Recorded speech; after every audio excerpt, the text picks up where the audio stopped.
It was a busy, busy, busy year. I think if you want to know about America in the age of Trump, there's one place to go to find out, and that's America. We went to a Trump rally in Houston in the sort of waning days of the midterm campaign. It is a show, and Donald Trump knows how to put on a show. Ted's opponent in this race is a stone-cold phony. As a journalist, we're kept in a pen in the middle. They kept saying the fake news back here. Then Trump makes a reference to the media out there, right? And he'll gesture to the pen. Suddenly, everything changes. The tone in the room darkens. And so, you know, how does that make our job more difficult? I mean, it's intimidating, right?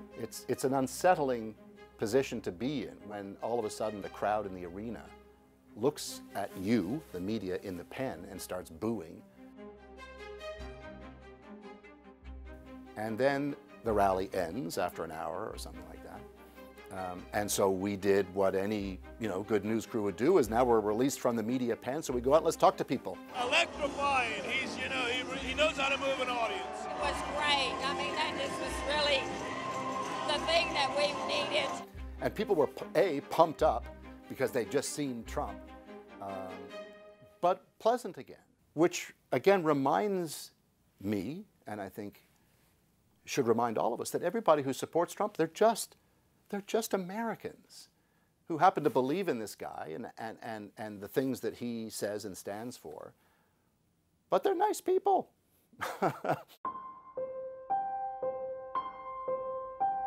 Brett's assault on me drastically altered my life for a very long time. When I think back to moments of the year, and I think of Blasey Ford just telling her story in such a believable way, to be contradicted by Kavanaugh, but then within a few days, well, we've decided that we can't get to the bottom of it really, but so blah, blah, bada bing, bada bang, he's in. I take this office with gratitude and no bitterness. That was an unusual, to say the least. I think what resonated with me and, millions of people is just what it must have taken for her to do that.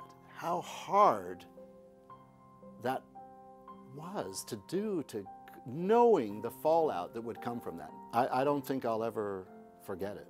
It was remarkable. And this is The National. Tonight, residents of a tight-knit Florida community are face to face with the horror of a mass shooting, and the script is eerily familiar. You live in the States long enough as a journalist, you're going to cover a lot of mass shootings. It's just the way it is. And I've covered my share of them in my time here.